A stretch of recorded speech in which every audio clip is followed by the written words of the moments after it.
বিসমিল্লাহির রহমানির রহিম। প্রিয় বন্ধুরা, লক্ষ্য করুন, আমরা পবিত্র কাবা শরীফ তাওয়াফ করে এখন সাফা মারওয়ার দিকে যাচ্ছি।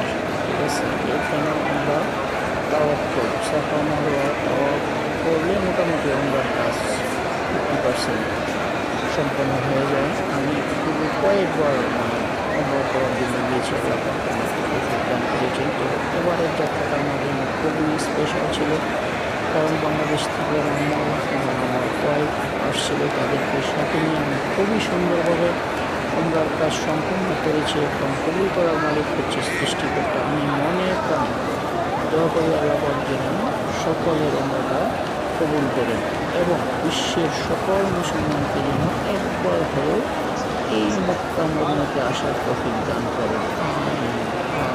প্রিয় বন্ধুরা, আপনার যদি সামর্থ্য থাকে তাহলে একবার হলো এই মক্কা মদিনাতে এসে যাবেন। আপনার টাকা হলে আপনি বিশ্বের যে কোনো রাষ্ট্রে যেতে পারবেন, কিন্তু মক্কা মদিনা যদি আল্লাহর তরফ থেকে কবুল না হয় তাহলে আপনি কিন্তু আসতে পারবেন। সম্পূর্ণ আল্লাহ পাকের ইচ্ছা, সবার ভাগ্য কিন্তু হয় না।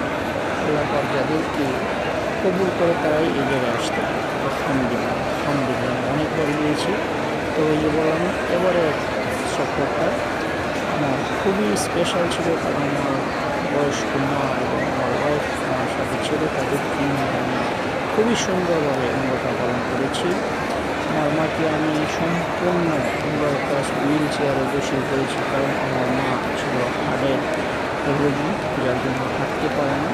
অল্প একটু হাঁটতেই আমার সমস্যা হয়ে যায়, তাই আমি সম্পূর্ণ কাজ হুইল চেয়ারে বসে আমি নিজে আমার মাকে নিয়ে উমরার কাজ করেছি। আলহামদুলিল্লাহ আলহামদুলিল্লাহ, আমি মনে প্রাণে দোয়া করি আল্লাহ পাক যেন বিশ্বের সকল মুসলমানকে একবার হলেও এই মক্কা মদিনাতে আসার তৌফিক দান করেন।